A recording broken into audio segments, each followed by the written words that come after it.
Governor Walz will announce a timeline to end all COVID-19 restrictions in Minnesota.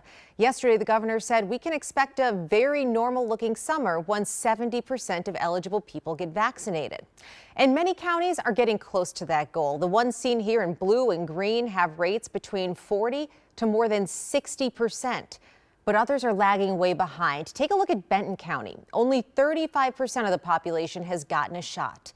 That's where Jennifer Hoff joins us live with more on how officials are getting creative to try to convince people to get vaccinated. Jennifer? Lauren, for one, Benton County Public Health is hosting vaccination clinics at a church. They're calling it a family Pfizer night. So they're having a little bit of fun with that. What's more is it's also directly across the street from Foley High School, trying to make this vaccine as accessible as possible to the teenagers who might want it. Foley, Minnesota is billed as a thriving rural community in Benton County, one of the oldest in the state and 50 miles north of Minneapolis. I can walk to most places I need to go.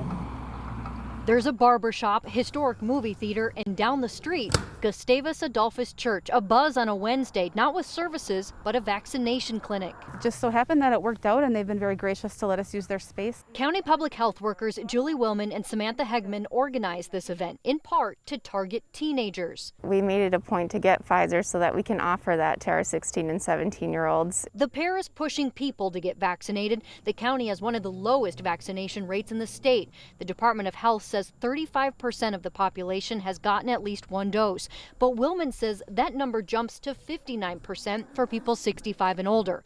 A recent survey from the Kaiser Family Foundation found 1 in 5 rural residents would not get vaccinated. If they're on the fence about it and if it's not convenient, that may be a barrier as well. Besides a pop-up clinic, they also mailed informational flyers and plan to host mobile clinics at local farms, all to boost numbers and help people who have a hard time getting into town or who aren't as tuned into technology to sign up for an appointment. We're from this community. We're from Benton County. We want to help our community. We want to make it the best that we can and, like I said, provide the best information that we can. And they are. I can attest at how hard those county public health workers are in fact working, especially today. There are 69 appointments here at this church clinic tonight. A majority of them are full, but we just found out that there are some still available, and walk-ups are encouraged if you're in the area and can get here before 6 o'clock tonight. So you got about an hour to do that. Back to you.